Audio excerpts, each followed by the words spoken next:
Vi ste u parlamentu već 7 godina, u lokalnom pre 4 godine u Prištini ste imali i gradonačelnika. Da li ste očekivali da budete glavna opoziciona stranka posle samo 7 godina učešća u parlamentarnom životu na Kosovu? We are the main political party in Kosovo now. We have 32 MPs in the parliament. The second are PDK and LDK together with each 23. So we believe very much in the concept we represent and we embrace, and we work very hard.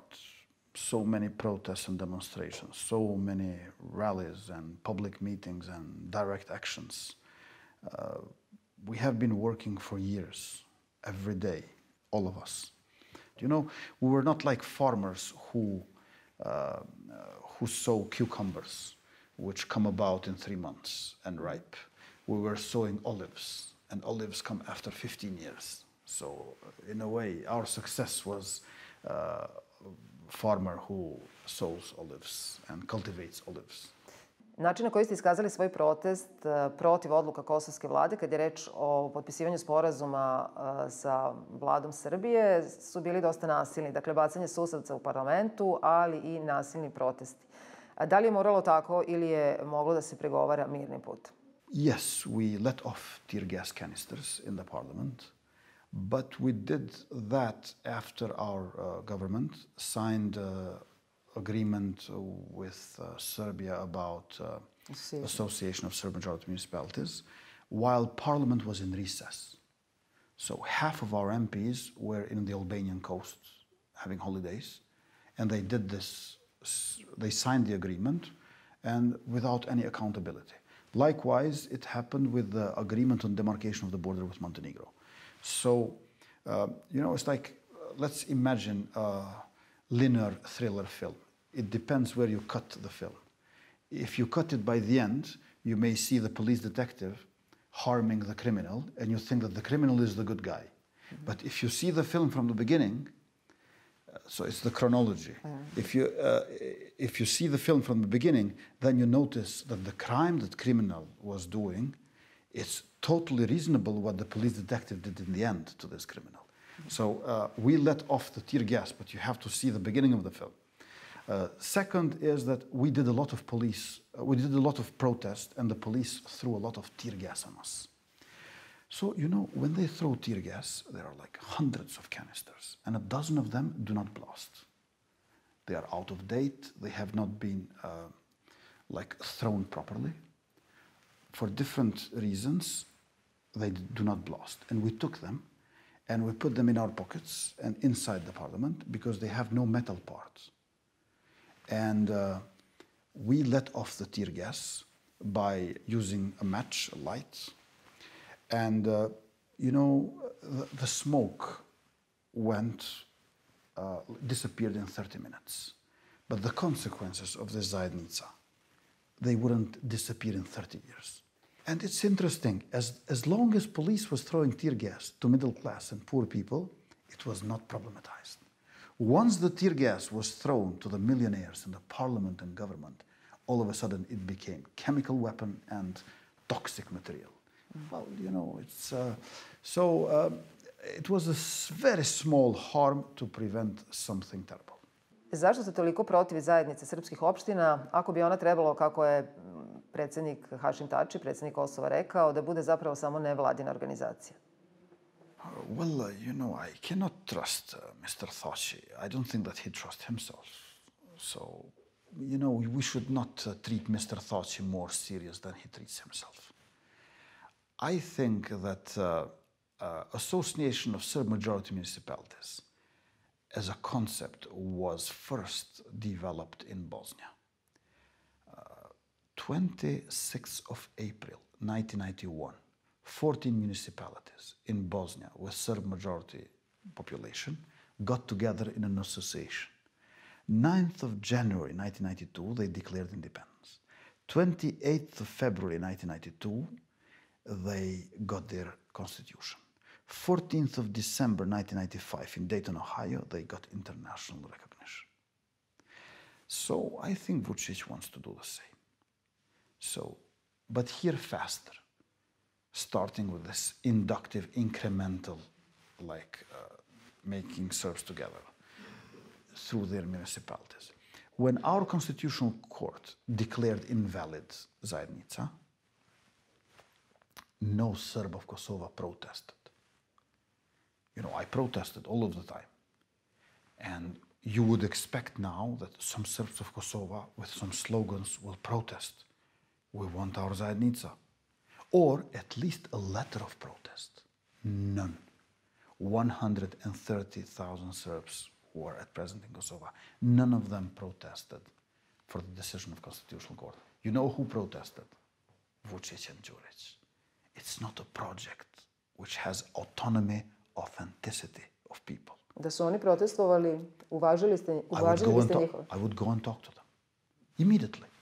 Da li očekujete zaista da ste bacanjem suzavca sprečili osnivanje zajednice srpskih opština, tako da kažem, zauvek? Za sad je to stalo, ali da li... I think we did a great contribution to that. I'm not saying that we were the only factor. We did a petition of 205,000 signatures with other citizens. And it is interesting that the former president of Kosovo, Mrs. Adifete Jahjaga, she addressed to Constitutional Court about the Association of Serb Majority Municipalities Agreement in autumn of 2015 with a question where her justification for addressing Constitutional Court was the blocking of the work of Parliament, which was done by us.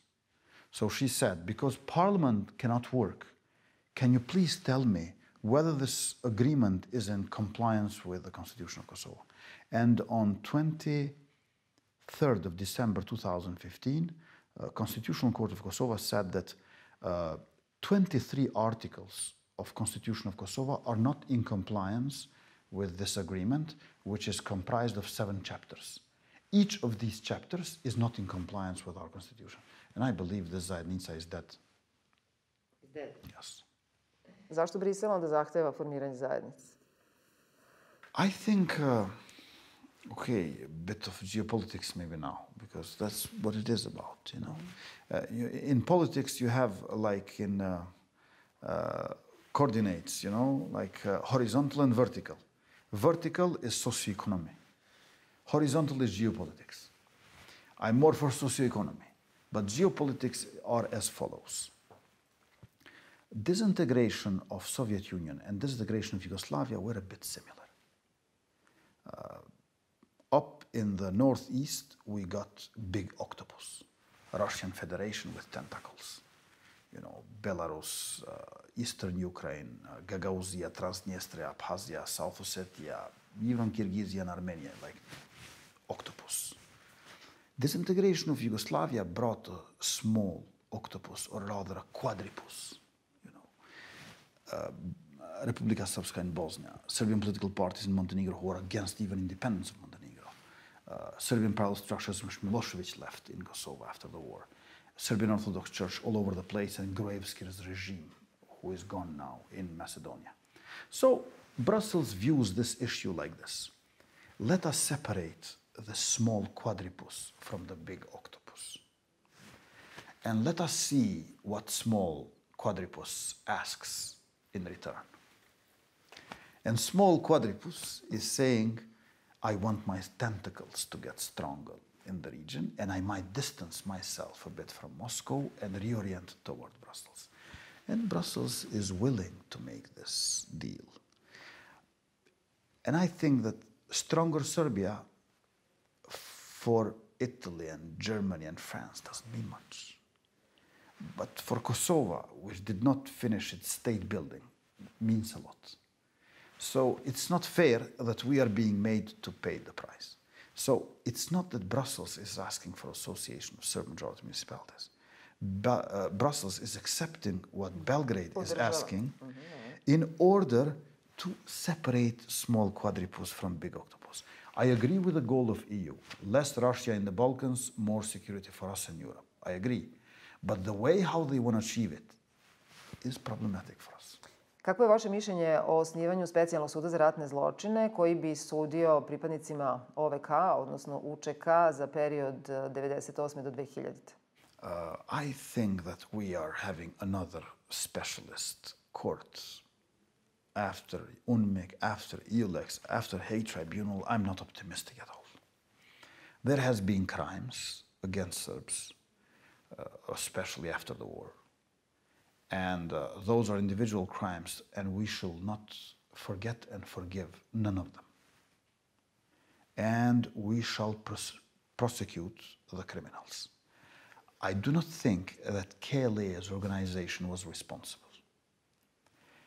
And I think that we rather need normal courts than another specialist court. It's not fair that this court will prosecute only KLA. It should be for all the crimes, but it should be a normal court. We have been treated for too long as a special case. And I think treating us as a special case gives way to experimenting. And that's very problematic. Posle posljednjih parlamentarnih izbora održanih na Kosovu, viđeni ste i kao budući premijer kosovske vlade, ali i kao predstavnik i vođa kosovske delegacije na pregovorima u Briselu sa predstavnicima vlade Srbije. Da li ste zaista bili spremni da razgovarate sa predsjednikom Vučićem, s obzirom da ste donedavno izjavljivali da ne prihvatate briselski dijalog sve dok Beograd, odnosno Srbija, ne prizna Kosovo? Once we would be in the government and have the lead position of the government, we would immediately next day start dialogue with Serbs of Kosovo. We think that the approach was wrong. And with the wrong approach, you don't get solutions. You increase the problem. Let's start from what is in common among us, not what is different among us. So this would be a dialogue with bottom-up approach, not top-down approach, and not a closed diplomatic dialogue where earlier on Baroness Ashton, now Ms. Mogherini, tells to leaders of Kosovo and Serbia, sign this agreement and go back at your homes and sell it to your own people. That's not democratically done. And therefore, I do not believe in that approach. I think that we need, first of all, dialogue with Serbs of Kosovo and with Roma, Turks, with all of us, dialogue for development rather than dialogue for reconciliation. Don't misunderstand me. I am pro-reconciliation. But I think that I don't have to reconcile with a Serb from Gračanica. Serbs of Gračanica did nothing to me. Mm-hmm. No. I think that reconciliation will come when Serbia recognizes Kosovo and when Serbia faces its own past. And then we will have reconciliation. At present, I don't think that we're going to have reconciliation. So what we would do as government is start dialogue about dialogue. Dialogue with Brussels about dialogue with Serbia. We have been investing so much in this dialogue with so little return.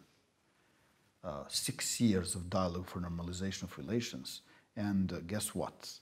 People in Brussels, in Belgrade and in Pristina have different opinions what normalization means. Da li mislite da ćete naići na podršku u Briselu za ovakve vaše stavove? Da li je prosto moguće ovaj dijalog stopirati i krenuti novi dijalog na ovakvim osnovama? On one hand, I believe in the power of discourse, convincing others with good arguments. But on the other hand, we know very well that they will have to discuss it with those who have been elected by the people of Kosovo. They respect the will of the people and the outcome of the elections. So I'm optimistic about this. And third element is that I think that they, sometimes more, sometimes less, are admitting that they did not have success. Mm-hmm. On the other hand, you have seen that in Serbia, they started a sort of internal dialogue about Kosovo, and they've launched this initiative to change the constitution of Serbia. Očekujete to? Well, you see that Serbia is changing. When the other side is already changing, with whom you are doing the dialogue. We are following it carefully, and we want to see with what content and in which orientation this change is happening. Because the Prime Minister and President of Serbia of today might be different from the one in February or in April next year. not as persons, but as viewpoints, as political stances. Of course, they will have the same face and the same body, but they will represent a different stance. Vi očekujete zaista tu drugačiju politiku od, recimo, Aleksandra Vučića među sopstvenim narodom? No, of course, I'm not optimistic because of his past and because of his vocation as a politician who, as the highest value, has maneuvering. I do not have much respect for, when maneuvering is your key value, that's not very interesting.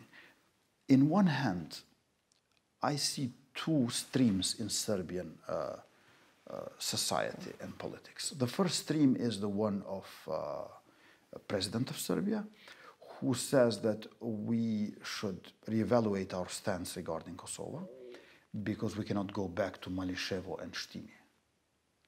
So he strangely speaks like commander of army. We cannot go back. Of course, this also implies that there are some other municipalities where we can go back. However, he speaks like commander of the army. We cannot go back, let's think about it. So since we cannot act, we must think, which is problematic. And the other stream in Serbian society and politics is that we have to face our own past. History is with us. History is not past. And I recognize that President of Serbia made a step. Of course, it's a step. It's not an identical position, but it is rather a difference than a contrast. So, however, let's see where this thing develops, and we are going to follow it carefully. Zaista pažljivo pratite svaku rečenicu Aleksandra Vučića. Deluje. No, not really. I think that if you read 2-3 sentences, you understand everything. A da li to narod u Srbiji razume na pravi način? Da li je spreman da sasluša te rečenice, čak i ako su zaista iskrene u pravcu koraka napred ka rešavanju problema? I think that Serbia is in a very difficult position.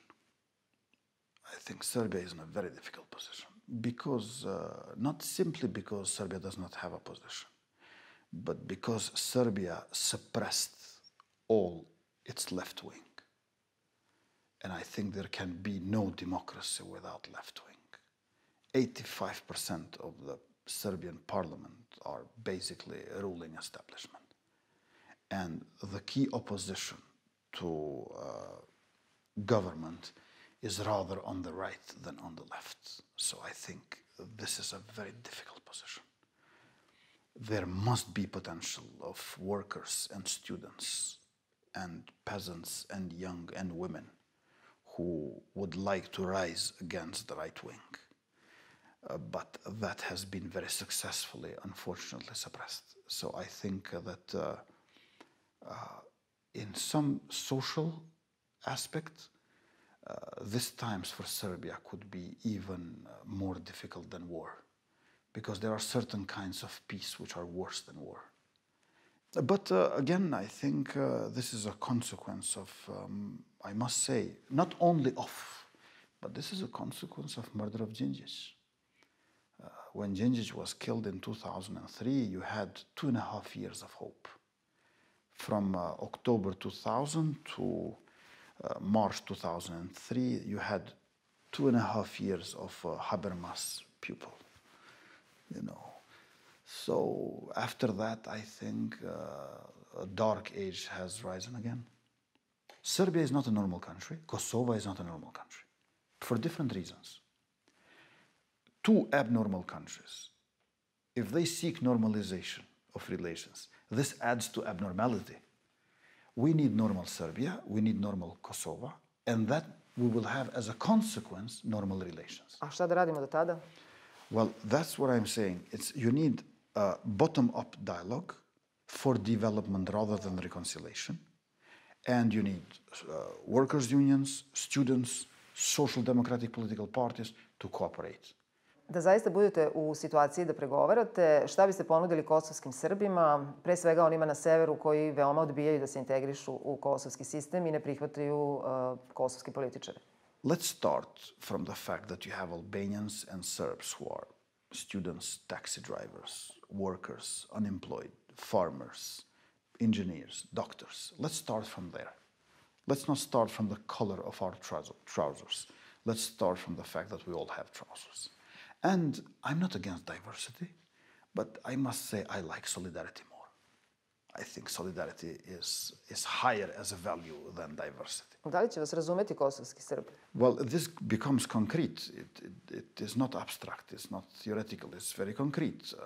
And I think that with all the Serbs that I've been talking in Kosovo, they understand this. Izjavili ste da podržavate mogućnost da se Kosovo ujedini sa Albanijom. Pretpostavljam da vam je sasvim jasno da i predstavnici Evropske unije i SAD Američkih Država su protiv menjanja granica na Balkanu. Da li ste i dalje za tu ideju? Yes, it is true that different opinions are actually facts. Many of the representatives of powerful diplomacies around the world, when they say their opinions, is what we have on the ground. But it is my duty to be a progressive. So I live for change. And in this sense, I think that we should not think in terms of borders, but rather of people. We should not think in terms of non-changing borders, but of freedom of the people. We have been divided from Albania 1 century ago by foreigners in a non-democratic way, violently. We want to join in peaceful, democratic manner if possible. We are not going to start the third Balkan War to join Albania. If it is done peacefully and democratically, yes. If not... Imate podršku građana, mislite? Well, the referendum should show that. I think we need 2 referendums, not only in Kosovo, but also in Albania. I'm optimistic, definitely. A šta ćete u toj situaciji sa kosovskim Srbima? Serbs are minority in Kosovo. Serbs would be minority in once also Kosovo joined with Albania, so they would remain minority. But you also have minority, Albanian minority in Serbia as well. That is not going to be a problem. But I think that now self-determination is self-determination of Kosovo as a state, self-determination of people of Kosovo. Mislite li da izricanje ovakve jedne ideje može vas približiti kosovskim Srbima ili ipak udaljiti? Well, you know, dialogue does not mean that you agree all of the time with everyone about everything. No, we will engage in dialogue. And I'm not expecting 100% result in the referendum. Also, Albanians in Serbia voted for so many things differently from the Belgrade as a center, but life goes on. Kad pogledate sada unazad način na koji ste se borili za svoje ideje, da li je bilo vredno svega toga da završite i u zatvoru, da li biste nešto sada menjali posle toliko godina? I never think whether it was worth of it or not. I listen to my heart and my mind and I go. So it's not, I'm going to live in compliance with my convictions. I think a life in which I wouldn't be living in compliance with my convictions, that would be the real death, not the death as we know it. And first. Second, I've been engaged in many radical actions, but I'm not radical in character. I'm radical according to topic and context. I'm not radical in my being, in my personality. But in certain context and about certain topics, I become radicalized. Nekoliko puta ste bili zatvarani, odnosno hapšeni i zatvarani. Bilo je to pod Miloševićevim režimom, ali i 3 puta unutar same nezavisne kosovske države. Da li možete nešto da nam kažete o svojim danima zapravo u zatvoru? On 10th of June 1999, I was 55 kilos. And I'm usually 85 kilos. I lost 30 kilos in prison in Kosovo. And that was like a concentration camp. We were like 13 people in a room which was 2.5 with 4.5 meters. And we didn't have toilets, we just had a bucket. And I stayed there for 1 month. And were beaten every day by Serbian guards. And then I was transferred to Požarevac, ironically to Milošević's hometown, Zabela. And there we were 102 people in a room 7 with 11. But another 7 with 11 we were sleeping. And when they brought us there, one of the who could not survive tortures died. Another one who was wounded also died. 4 people in Lipjan died. I saw them. But I was much younger. I could survive.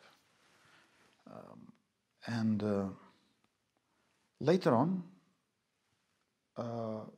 they sentenced me 15 years, and later on, it was harsh prison, but no more tortures. And I started to read books. I was like smuggling books from the library of prison because I was not allowed to go there as Albanian. But I had contacts with a Serbian inmate. He was bringing food, sour cabbage every day. And like I was giving Marlboro to him. And for 1 pack of Marlboro, I got 2 books. And so that's how I started to read books there and in Serbian. But it was like whole of Yugoslavia, you know, Belgrade, Zagreb, and Sarajevo, they were all translating world literature into Serbo-Croatian. So I got these books. One thing which bothered me a lot was that very often the last page of the book was not there. You know why? Because the prisoners were playing yam or different games, and they were writing the results, and they tear the last page. So there are like 10 to 15 novels that when I got out from prison, I read the last page. Znači, u tim zatvorskim danima ste imali komunikaciju sa Srbima? There are Serbs who used to bring food to us, only those Serbs and guards. It is the Serbian prison authorities who did not want us to have contacts with Serbian inmates. But here and there you can, because they were much more free. They could walk around. We were locked. They could get to our door. They took all our, when we were writing letters, Red Cross, it was a Serbian inmate who took, and there you could exchange a word or two on the window. You could do, or when we went to have shower or to wash our clothes, you always met Serbian inmates. We never had problems with them. Kako se sećate tog perioda paralelizma? Dakle, 90. godina kada je ukinuta kosovska autonomija, kada su krenule akcije policijskih snaga, kada se ovde već živelo na način na koji se živelo. Ja sam dolazila i pratila taj period i, dakle, to je bio period pre vašeg hapšenja. Kako se vi tog perioda sećate? I was in high school then, and then I got into Faculty of Electrotechnics. I was good at mathematics, and we were going in this underground university. Kosovo was like an open-air prison. You had people who were in solitary confinement, and you had people who were in open-air prison. It was very harsh because an apartheid started in Kosovo. 80% of the university premises were empty because there were not enough Serbs to fill them. You had this other phenomena going on where Serbs from Belgrade were coming to enroll architecture or faculty of medicine, which was very difficult to get in Belgrade. So they got in Kosovo. They stayed here for a year, and then they got transferred much easier. Sad je isto u Kosovskoj Mitrovici. So that was happening in the 90s, I remember. So a lot of people from Belgrade coming here, young women and men. And I remember that there was not much of protest from 92 to 97. There was kind of passive resistance of Mr. Rugova. And I was a more rebellious student, and others as well, and we got together. But at the same time, we were studying much more than they do today. In this parallel underground university, we spend much more time, hours per day, studying than they do today. We entered the conflict both with Serbia and with everyday politics in Kosovo here. So, but it is not with much of calculation and thoughtfulness there is a lot of willingness and heart in, as they say, we kept smile in our faces and songs in our hearts. So it was more like that than to think, where is this leading to? It's like, we shall not be pretentious and think now that we're really thoughtful back then. We're thoughtful in taking knowledge, getting knowledge, studying. There our thinking was. When it was about politics, social activism, no, it was more action than plan. Sada bi se reklo da ste mnogo pragmatičniji, dakle ideje za koje ste se borili nekad, koje su išle recimo srcem i željom da se one izdejstvuju, sada ih malo posmatrate na pragmatičniji način. Yes, I think now I think more. So for good or worse, I think more now. And I think I'm much more now, if I may say so, polluted with all which I've read throughout years. I'm much more now under the influence of what I read than back then, than 20 years ago. Sa tim razmišljanjem, da li biste došli u Beograd ako bi vas Vučić pozvao i da li ste sada spremni da odigrate partiju šaha sa njim? Negde ste to rekli pa sam pročitao. No, I don't know how that came about. It's like, yeah, I do play chess. My point is that I really want politics not to be seen as a game. I think that's one of my goals.